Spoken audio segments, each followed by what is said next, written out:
The main thing is you got to keep a positive attitude. So some people try to knock you down, and, oh, you never do this, you never do that. I mean, you got to be inspired. You got to wake up every morning and say, hey, I'm going to do something good today. And I'm going to make people's day today. And I know I am. This is the Dream Chasers Show.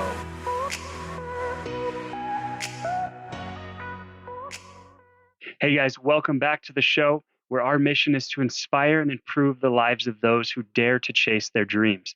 In today's episode, I got the opportunity to interview a man whose dream it was to be a Willie Nelson impersonator. He looks just like him, sounds just like him. It's totally awesome and crazy. But I actually met him at a campground in South Dakota, and I'll tell the story a little bit more in the show, but I met up with him and had an interview right here in our own RV. And so throughout the interview, he tells us stories about what it's like being on the road for 30 plus years, some of the things that he's seen and done. He's met Willie Nelson several times, and you'll get to hear about that as well. And I dive a little more deeply into what it was like for him to quit his job that he had at the current time, where he was guaranteed pay and all these things, to chase his dream of becoming Willie Nelson, a Willie Nelson impersonator. And that always intrigues me, and it always resonates deeply with me because I know that takes a ton of courage. And for those of you out there that are listening to this, where you're thinking about maybe quitting the job that you have now to dive into something that's a dream of yours, or maybe you're not even sure what it is, but you feel a little bit unsettled with what you're currently doing, and you know that there's something else out there for you, I want to give you hope. And that's what I hope to do. And that's kind of what this show is all about. So let's get into this interview where we talk to this guy who is chasing his dream. Hope you guys enjoy it. Welcome back to the show, everybody. My name's Eric with the Dream Chasers. And today I'm really excited to bring to you a man named Almost Willie. And the story on that was we were pulling into Mitchell, South Dakota, and I see this huge red, white, and blue van. And it says Almost Willie on the side with a picture of Willie Nelson. And I'm like, what's going on here? I gotta see this. So, of course, I met up with him, and I've got Willie with me here today. And Willie, I'm so glad that you're here. Thanks for joining me. Yeah, you got everything right, except that's not Willie Nelson on the side of us. It's me. It's you. Yeah. Oh. I couldn't put a picture of Willie on the side. That's true. It might be a copyright thing. Yeah. Okay. Well, which is crazy because it looks just like him. I mean, they say he looks a lot like me. There you go. All right. Well, Willie, I know that you've won awards and stuff. You kind of filled me in on your background and some of the travels that you've done, and I'd be really curious to know if you can kind of give us a little bit of a background story on your history and how you got started doing this Almost Willie thing for what is it, going on 39 years? Is that what you said? Going on 39. Yeah. Okay. Well, first of all, I was born in Missouri, Charleston, Missouri, and I stayed there, and I got married and had kids, and got a job when I got out of the Army. And when I come back home, I was looking for a job, and I didn't have any schooling or anything, but I was a medic in the Army, so I figured I could drive an ambulance. So, you know who's in the ambulance business back then? Funeral homes. Okay. Yeah. They had the big wagons, and they put a red light on top. Yeah. So I went down, I got a job, and that afternoon, the first day, I was dressing a body. I thought, man, what have I got myself in for, But anyway, I got my funeral director's license, and I was a funeral director till 1983. Okay. And I quit the funeral business, started selling cars in Columbia, Missouri. And then that's when I dressed up.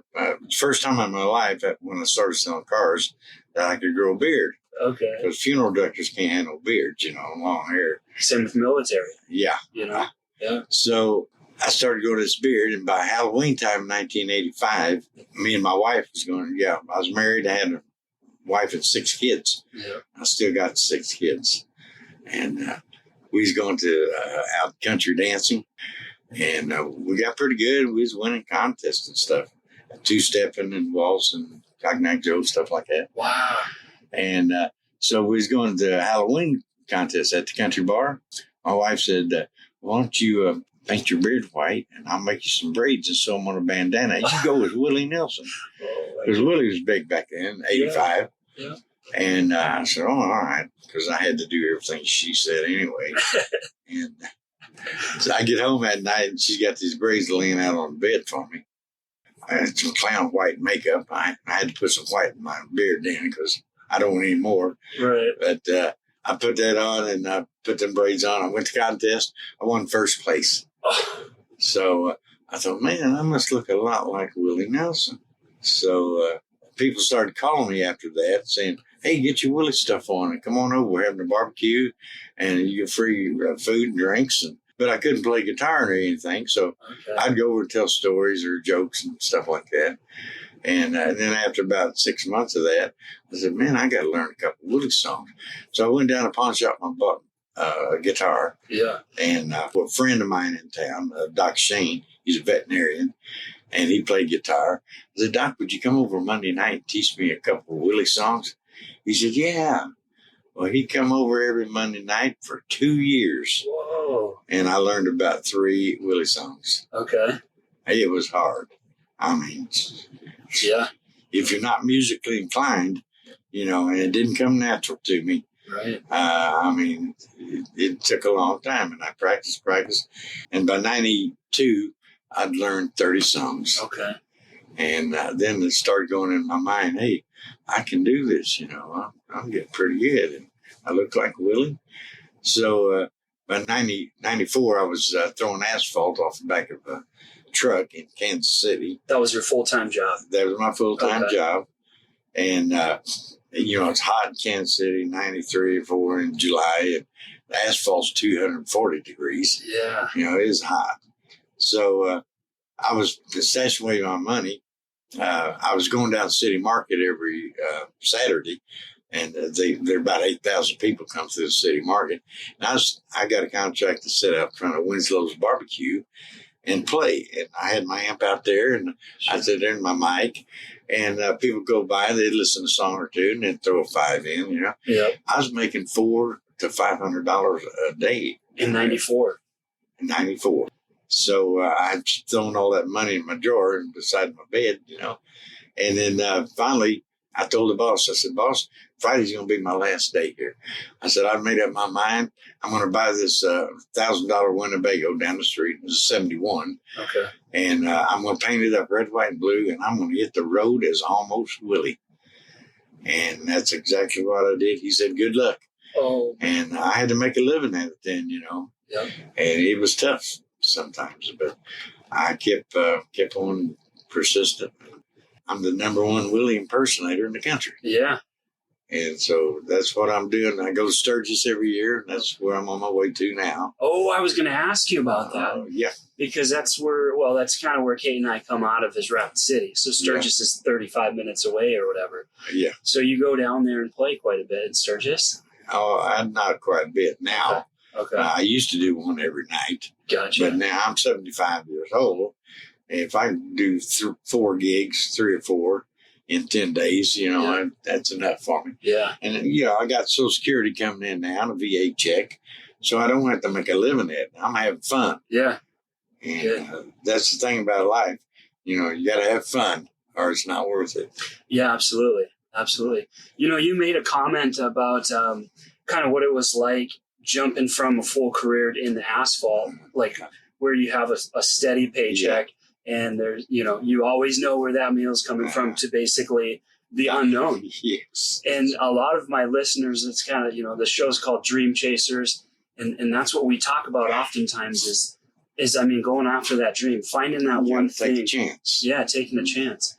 I'm curious to know kind of what went through your mind when you were making that transition. Because I think a lot of listeners might be on the cusp of leaving their job to start something that they really love. Well, I thought, I'd end up homeless. My rig break down and, I'll be desolate. I ain't got no money. But when I break down, there's always somebody there. Mm-hmm. Really is. Yeah. God takes care of you. He does. And you're kind of right now, or you got someone coming to work on the rig now, right? Yeah, I got a good old boy that I met out on the road here. Okay. He called his mechanic. He come out. He got it fixed. Yeah. But the next morning it wouldn't start.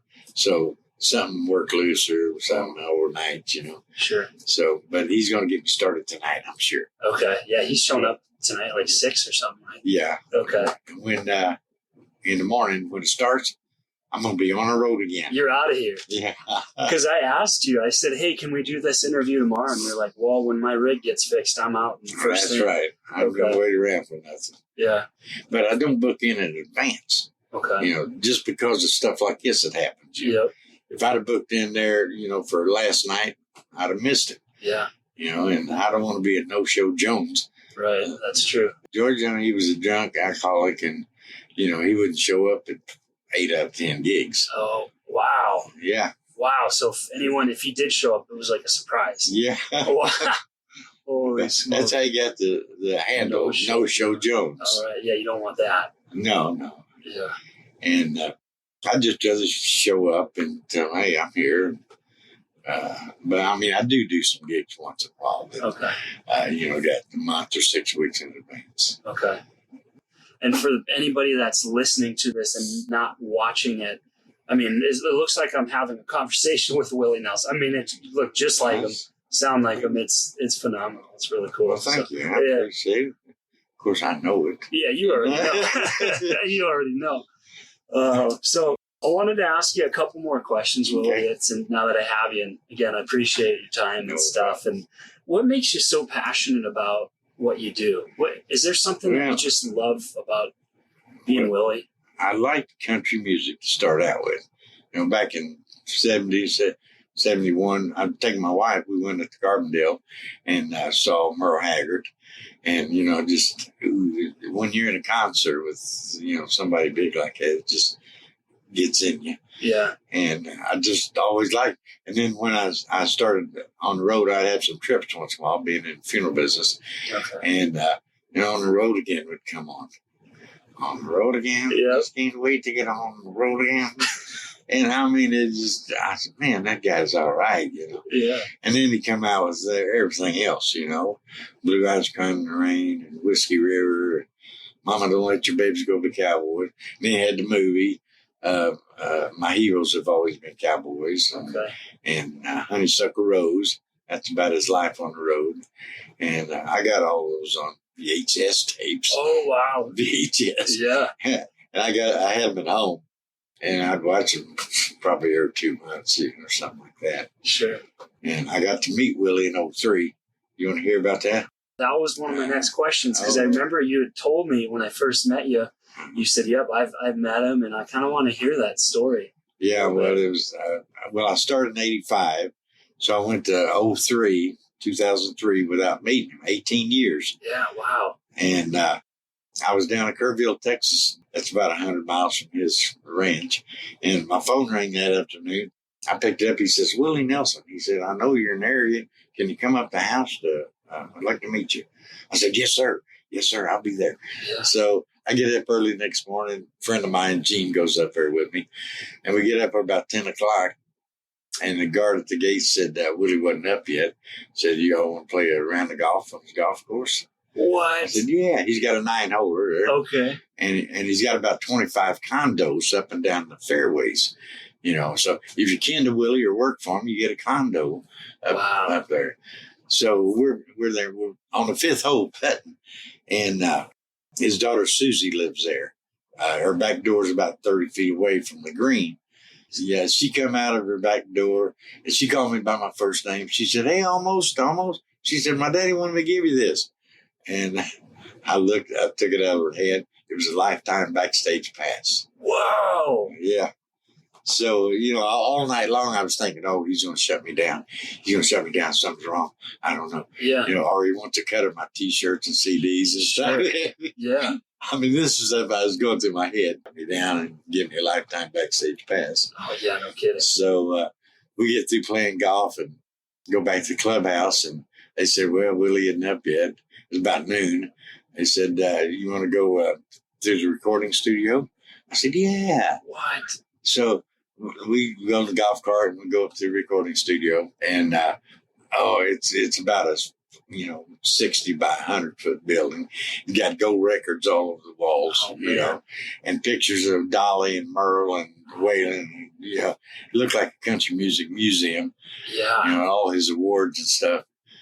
And we spent about an hour in there looking around. He had everything in there. He gave you the tour personally? No. He wasn't up yet. Oh, gotcha. He was still sleeping. Yeah, they were letting us go through. Okay, wow. And so we got through with that, and it was about 5 minutes before we was going to take off. The guy at the sound booth said, "Hey, Almost, come on up here. I got something I want you to listen to." I said, "Oh, okay." So I go up to the sound booth. He's got this CD.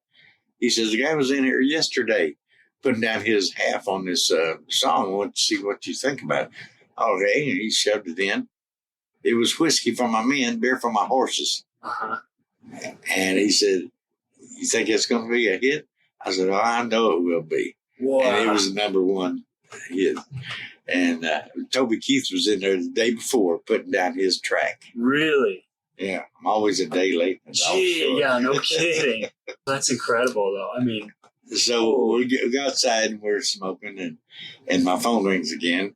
It's about 2:00, and he says, "Willie," he said, "let's meet up the Red-Headed Stranger lot. We'll meet up there." And I said, "Oh, okay." So we get in the golf cart and go up to the Red-Headed Stranger lot. We come in by the bar. It's a block-long western town, Mm-hmm. Bar at one end, church at the other. Okay. Then the sheriff's office and the windmill and everything. The windmill Willie built in the movie. Okay. And I see Willie come out of the church with another guy a block away. It's a dirt street, And I'm starting to get nervous and sweaty. My knees are getting weak. Yeah. And I'm shaking and I'm sweating. And finally, I started walking straight for him. And he come walking straight for me. And I got up to him and I said, "Hi, Willie." I said, "I'm Almost Willie. Glad I finally got to meet you." He said, "Yeah, Almost." He said, "I've been hearing about you about 15 years. Thought it's time we met." I said, "Oh, I hope you heard good." He says, "Yeah." He said, "I heard you put on a pretty good show." I said, "I heard you did too." I could have thought something better to say, Yeah. But he laughed about it, put his arm around me and said, "Come on, let's go get a drink." So we go in the bar, and, here's all the crews in there, roadies and some band. And he gets behind the bar and gets a bottle of Jack out, pours everybody a drink, And then they got these papers out. And I don't know what they were doing. They was rolling some kind of cigarettes. Something, sure, yeah. And Willie's. Yeah. So anyway, we stayed in there. It was about 6:30, and Willie turned to me. He called me by my first name, too. He said, "Almost," he said, "I got a gig in Austin tonight at Stubbs Barbecue. Did you want to go in there with us?" I said, "Yeah." So we all load up on the bus, drive about 25 miles into Austin. About an hour before the show, Willie says, "Almost, you want to go out there in front of the stage, sign some autographs for me?" I said, "Yeah." There's about 3,000 people there. Wow. I get off his bus and go down the stage. They all come running down. I get my Sharpie out and I start signing ticket stubs. "Almost Willie, Almost Willie, Yeah. Almost Willie, Almost Willie." I must have signed 150, 200 tickets. They didn't know the difference. They had no clue. No, Yeah, I bet, because you look that's crazy. That was one of the best days of my life. I bet. That just makes it all worth it. And that was after, you said 18 years. He finally called me up. Wow, that's But I incredible. knew he would one of these days Yeah. because I get around. Yeah. Did you ever use the backstage passes? I mean, you were already hanging out with them quite a bit. Yeah, I've used it 8 or 10 times. Okay. And, Willie was 14 years older than me. When I started in 85, he was 14 years older, and he still is. He's 90 now. Yeah. I'm going to be 76 next month in August. Is he still doing shows? Yeah. Is he really? Of course, he don't do but about 20, 30 minutes. Okay. It's lucky he gets on stage at all. Right. They wheeled Waylon out in a wheelchair for 3 years before he died. Wow. But Willie gets up on stage and he can do it, and he's still going. Well, I wanted to ask you a couple more questions and kind of peel back a little bit more layers. What's something that most people don't know about you? Oh, well, I was county coroner from 76 to 80. Okay. My kids, they grew up around it, 70 to 80. Yep. And My middle daughter, Lisa, she tells about a story about me picking them up in the hearse at school. Yeah. You know, I mean, it's the only thing I had, you know. Yeah. Oh, really? That's what you were driving around, oh, yeah. I suppose. And then when I was county coroner, I had a station wagon with cot in the back. And, you know, I'd transport bodies and stuff. She told one story about transporting a body. And then we get to our destination. And she said, "Oh, you better call Mom, tell her we got here." So I called my wife, and she said, "Okay, let me talk to Lisa." I gave the phone to Lisa, and she said, "You having fun?" She said, "Yeah." She said, "Where you at?" She said, "Oh, I'm in the kitchen." I said, "Let me talk to your daddy." And it wasn't the kitchen, it was the embalming room. She called it, was all white porcelain, you know, she thought it was the kitchen. Oh my God. And she said, "Get your daughter out of that embalming room." With nightmares. Yeah. But they'd ride their Hot Wheels down in the casket room, you know. The three oldest ones, you know. Yeah. They was all about 7, 8, 5, 6, 7, 8. Riding Hot Wheels down the casket. Through the casket room. That's crazy. I mean, that's what it is at the funeral home. It's caskets, and it's kind of. I mean, they all know about the funeral business. And, hope they learned something. Are they? Is any of them doing that business? No. They kind of all went different ways. Yeah. Okay. But they're all in Columbia, Missouri. Oh. I try to get by to see them as much as I can. You know? That's one regret I have. I just didn't get to see my kids as much as I should have. Sure. Okay. But we're getting better now. Yeah. Well, you live in you got a full-time movable house. So it's a little bit easier to pick up and see them and stuff. Yeah. Well, when I was in Arizona, you know, 2,000 miles from them. Oh, yeah. It was a pretty long trip. And at my age, you know, you can't just pick up and drive. And they all got jobs. They can't come and see me. It'd take a week to come and see me. And the price of gas. Especially lately. It's come down a bit. But. Yeah. When I left Arizona, it was like $4.79. Mm-hmm. And then I got to Grants, New Mexico, and it was $3.89. I filled up there and said, "Oh, this is good." And then I go to Albuquerque the next night, and it's $3.69. I get to Amarillo the next night, and it's $2.99. Oh, dang. Yeah. I've seen that happen too because we drive around a lot too. And then I got a full tank. I can't do nothing. Yeah, there's nothing you can do, right? Just build another tank on the back and fill it up as a preservative. Take a 1,000-gallon tank on the back. Just pull it behind you. Yeah. No, I mean, that's one of the things about RV, and, you know, people ask me about it. What's it cost to fill it? That's a big one. Or the other one is how much miles to the gallon do you get? And I think I haven't really, the one time I calculated, I think I got 6. Yeah. 6 miles to the gallon. I get 6.1. Okay. I just run it the first time and got to, but I don't care anymore. I mean, I got to fill it up. I got to have gas. Yeah, exactly. So. You usually don't purchase a big RV and expect to get good gas mileage. It's just part of the game. But in your house, you got gas bill, electric bill, trash bill, you know, cable, TV, so, I mean, I don't have all those expenses now. Right. So the only expense I got is eats and gas. Yeah. What about your park stays, though, right? I mean, the parks. They give me free. Oh, do they? Where you go? Yeah. That's pretty cool. When I put on a show, they give me a free night. I'm gone in the morning. Well, then that pays for itself, you know. Very nice. Yeah. It all helps out. Yeah, everything helps. Yep. And just the fact that you're kind of, you got it on the side of your van, your RV, you know, it's there. When I pull up, you know, you start looking. Yeah.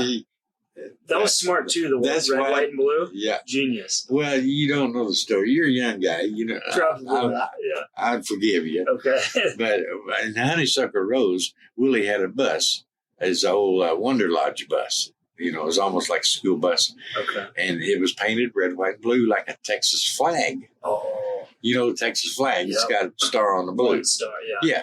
So I've had 4 Winnebagos, 2 Greyhound buses, and now this one. This is my 7th vehicle. Okay. And I didn't paint my Greyhounds that color, but I did all the Winnebagos. And this one, I got it down pat now, you know. Yeah, you've done it a couple times. Yeah, after painting, this is my 5th one that I painted Texas flag. You get 3 gallons of house paint, red, white, and blue. Okay. And I painted it and taped it up and everything, and I did it myself. Okay. And it lasts for 4 or 5 years. Oh, I'm sure. Yeah. Yeah. Just covers the outside. So then you've had a couple other ones. When you sell it, then do you have to sell it, or you keep them, or what? I mean, what happens to them? No, they're on the side of the road. Oh, they're just dead somewhere. I got one that's dead in Blythe, California. Oh, really? I was over in Quartzsite, and one of them pooped out on me. Okay. And I bought another one there from a dealer. But we're talking about 96, 97. Gotcha. You know, and it poops out on you. And I mean, they're just $500 to $1,000. Gotcha. So why get anything fixed, you know, when it really blows up? So I go back to the dealer, and he's all excited seeing Willie, you know, and everything. I said, I'm looking for an RV. He said, oh, yeah, I'll show you. And I said, well, you got any in the back that you've traded for, the old one, you know? He said, oh, one of those kind. I said, yeah, something for like $500 or $800, something like that. And he said, yeah. He said, I got about 5 back there that we was going to wholesale to Mexico. He said, you can go back and look at them. So I went back and I found one, and it was a 28-foot champion. And he said the generator was pooped out. It was locked up and wouldn't start. And I said, well, how much it? He said, I'll just have it for $500. I said, okay. I didn't have it $300. I said, well, I'll be back at the end of the week. You know, I can give you $100 down. Okay. So I come back at the end of the week, and I had my $500, and he made all the papers. And then it come to $588. I said, man, I ain't got the $500. He says, oh, Willie. He said, I'm going to have to do all this paperwork again. You did it. You did it, and made like $412 and put $88 so in. Yeah. Nice. So it's $500 even. I took it back to the RV park right there in Quartzsite, and he bought my paint, red, white, and blue, and painted up there, and I was on the road again. Nice. Oh, and then this old guy come over, he nosy old guy, and he said, well, is that generator running? I said, no. And he said it was locked up. He said, you know, sometimes you can put some WD-40 down the sparkling thing, you know. And oh, sure. so he put it in there. He come back the next morning, put a little WD-40 back in there, and that thing cranked up, and it run for 3 years. Wow. The generator. Yeah. So I had air and everything. Those are probably worth $500 alone. Yeah. I got a deal, you man. Came out on top of that one. Nice. That's awesome. Well, I fell into some good deals, let me tell you. Yeah, no, I believe it. That's crazy. I thought that was the main one, and you'd always used it. Oh, no. Here's a story. Now, I had an old Winnebago, and I was going down through Yuma, and I was going from the foothills to downtown, and it's 5 o'clock traffic. You know, the cars, you know, 2 lanes on both sides of me, and I'm in the middle lane, and there's a paint truck in front of me. And it had buckets hanging off the side. One of them got away from me, fell down. I couldn't go to either side. I ran over and knocked my pooper cap off. So for the next mile and a half, there's just turds coming out the top. And you just didn't see it, I suppose. How did you catch it? Like, how did you catch the turds? Like, you just kept driving? Turds. Well, you said it knocked the black hose off the back. Knocked the back cap off. It did just all come down. Oh, I ain't going to clean it up. Yeah, just That's why they got highway department. Oh, my goodness. Jeez. And so from then on, I couldn't use the thing unless we was someplace where you could urinate Hook now, up. you know. But for pooping, you had to. I put a Walmart bag in there, and then after you use it, you know, just get outside where you're going. Oh my God! Hopefully, you got the fix after that, right? No. I was lucky to buy $1 hamburger back then, you know. Yeah. Wow. But, everybody starts out low. Willie's told some stories about him and the band going in an old station wagon, like a '62 station wagon someplace. Well, it's been in the '50s, yeah. And it'd break down. And so they'd all have to hitchhike to their gig, you know? Yeah. And everybody could get a good ride except the drummer. He had too much stuff, you know? Oh, he had to wait for pickup to come by, and he's always late getting to the gig. Because he's the last dude showing up. Yeah. Everybody else takes off and gets in the car. They got a guitar or something like that. Yeah.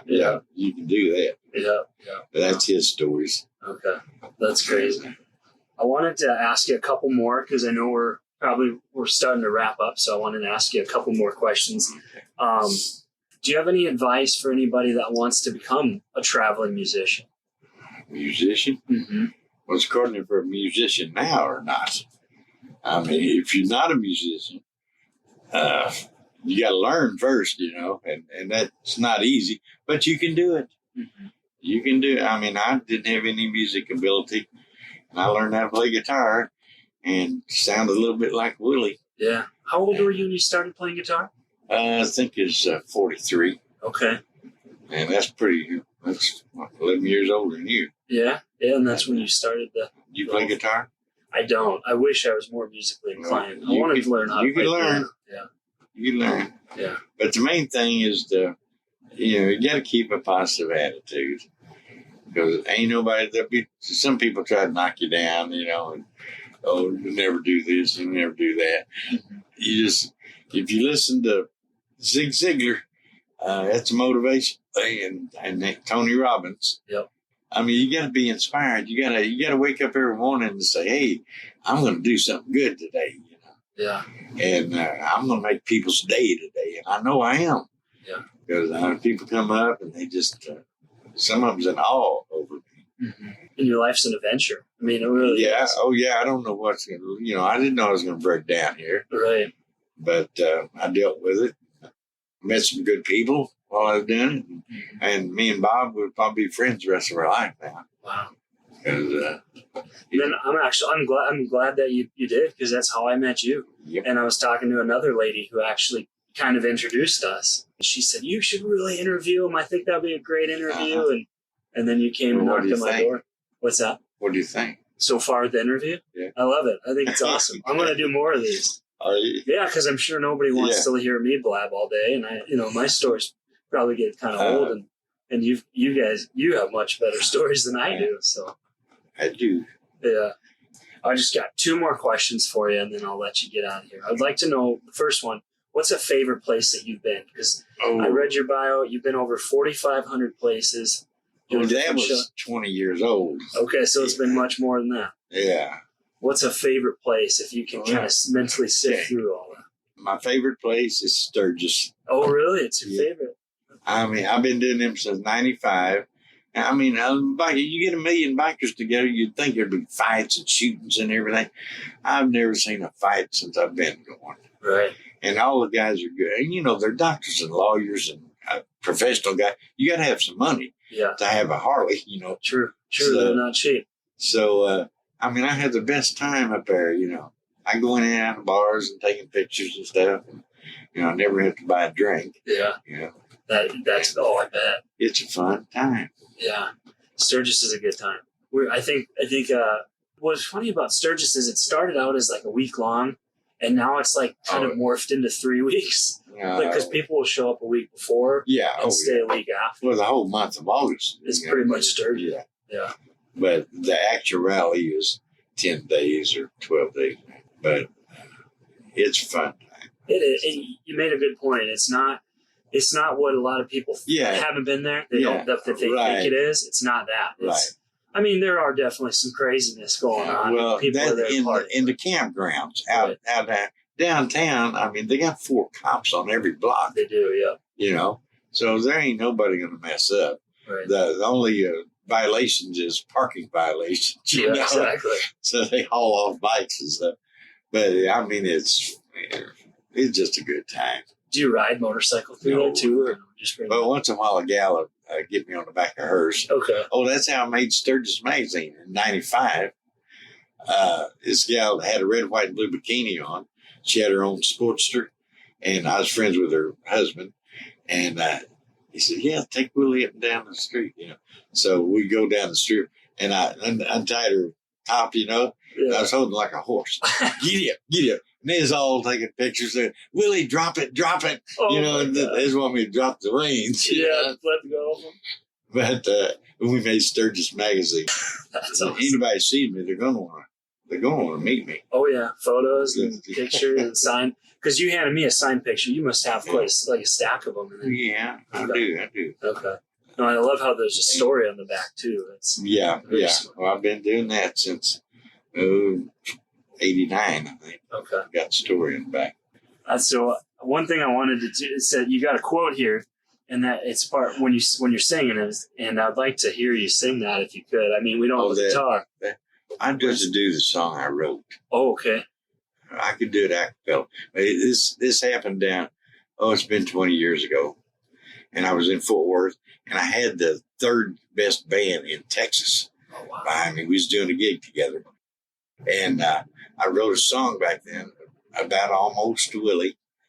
And some gal was videoed 8 songs. Okay. Awesome. But here's the song. All right, let's hear it. I'll sing a cappella the best I can. Okay. I'm almost remembered things I've almost forgot.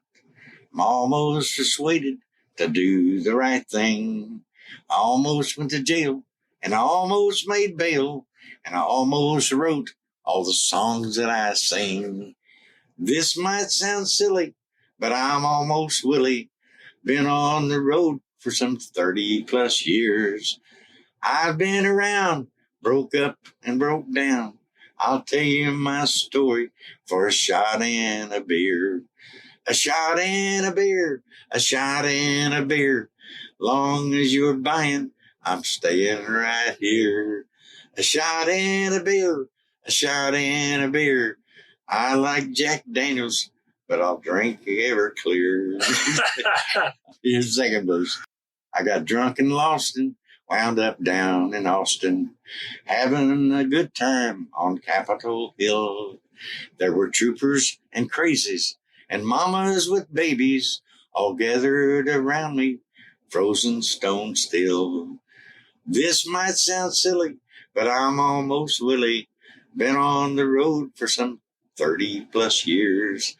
I've been around, broke up and broke down. I'll tell you my story for a shot and a beer. A shot and a beer, a shot and a beer. Long as you're buying, I'm staying right here. A shot and a beer, a shot and a beer. Roll me a lefty, and I'll pass out right here. Yes. Oh, perfect. That's awesome. And you wrote that. Yep. I love it. I wrote it. I love it. That's great. One last thing I want to ask you, Willie, and then we'll get you out of here. I appreciate your time again.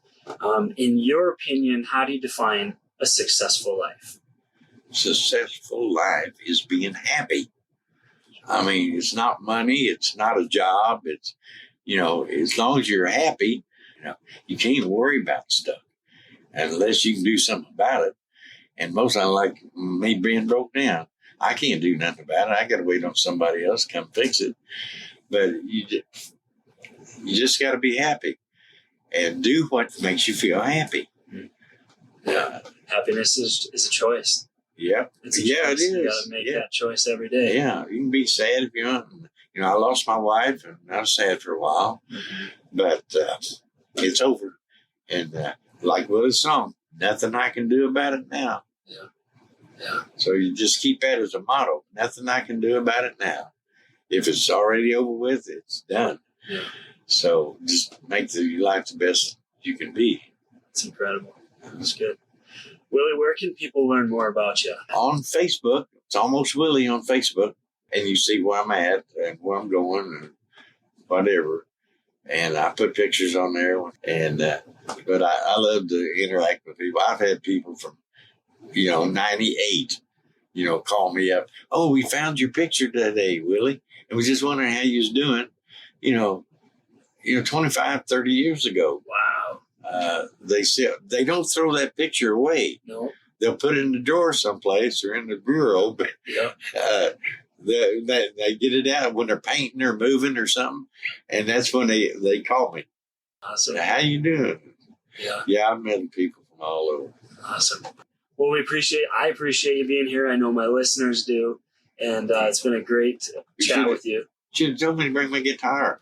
I could have definitely won anyway. What I'd like to do, if you're all right with it, is maybe film a song out there and just attach it to the thing, if that works for you. Throw it at the end of this interview so people can see it. Well, you get a good song and the one you like or think your listeners like, and sounds good. Do it. Awesome. Well, I appreciate it. Thanks a lot, Eric. Yeah, thank you so much. It's been great. Bye, folks out there in Facebook land or TV land or where you are. Yeah. Thank you. Okay. This is a good song. I like it. I've got a long list of real good reasons for all the things I've done. Got a picture in the back of my mind of what I've lost, what I won. I've survived every situation, knowing when to freeze, when to run. Yeah, get up here close. Come on.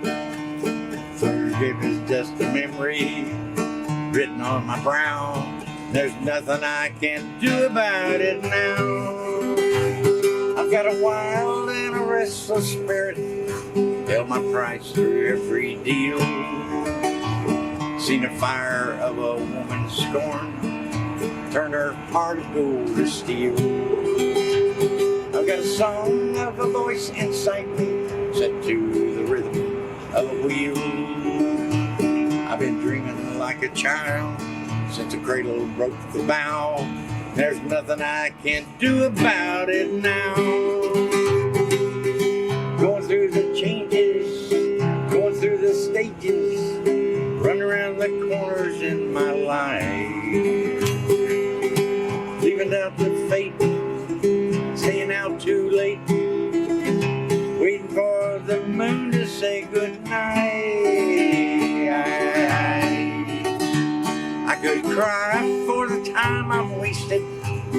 That's a waste of time and tears. I know just what I'd change if I went back in time somehow, but there's nothing I can do about it now. Forgiving everything that forgiveness will allow. There's nothing I can do about it now. All right, nothing I can do about it now. All right.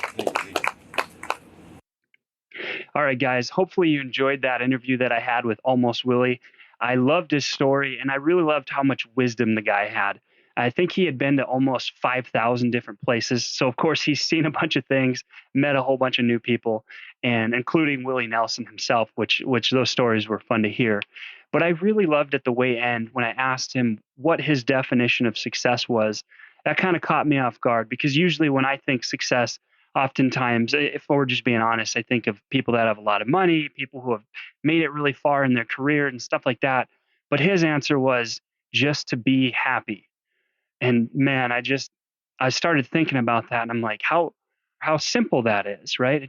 It sounds so simple, but I know that sometimes in our lives it's not that easy, right? It's simple. The concept is just be happy, but it's not always that easy to just be happy, especially when life hits us and we're going through some stuff. So I really, really like that. And I hope that that's something that you can kind of take from this video and just do what makes you happy, because there's something out there for everybody. We all have a purpose. God placed us on this earth for a reason. And a big part of that is to find out what makes you happy, find that purpose, and use your talents to achieve God's plan for you. So again, I hope you enjoyed the interview. Share it with somebody that you know. Maybe we can help other people and just give out some good entertainment. You guys take care, and we'll see you next time.